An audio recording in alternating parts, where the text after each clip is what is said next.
रहस्यमय ट्रेन की आखिरी सवारी। शाम के 8 बज चुके थे। बारिश की बूंदें ट्रेन की खिड़कियों पर लगातार टकरा रही थीं। मुंबई से पुणे जाने वाली ब्लू नाइट एक्सप्रेस अपने तय समय पर प्लेटफॉर्म से रवाना हुई। आशीष, एक युवा पत्रकार, ट्रेन के कोच नंबर S3 में बैठा था। वह एक रहस्यमय घटना की तहकीकात करने पुणे जा रहा था। पिछले 3 महीनों में इस ट्रेन में सफर करने वाले 3 यात्री लापता हो चुके थे और उनका कोई सुराग नहीं मिला था। ट्रेन के भीतर अजीब सन्नाटा था। अधिकतर यात्री सो चुके थे। तभी आशीष ने महसूस किया कि सामने वाली सीट पर बैठी एक बुजुर्ग महिला लगातार उसे घूर रही थी।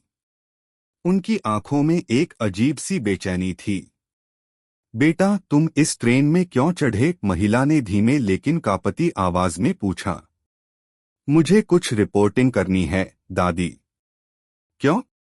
कोई दिक्कत है? आशीष ने मुस्कुराकर जवाब दिया।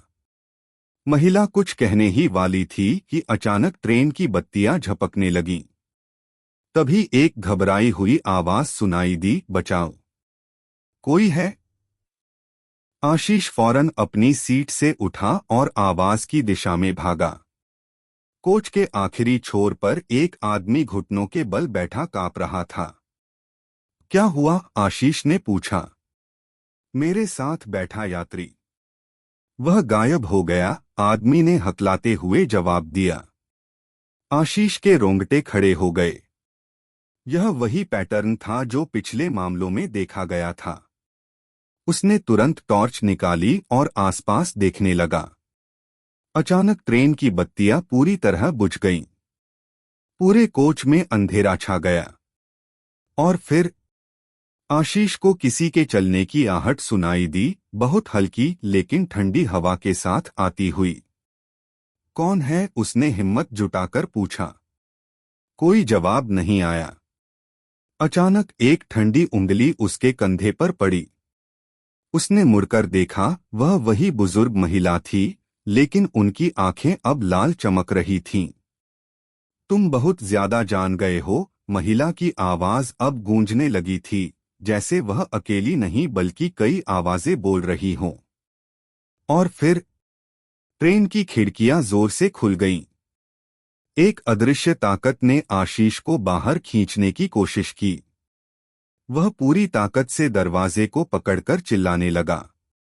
तभी ट्रेन अचानक झटके से रुकी। बिजली वापस आ गई।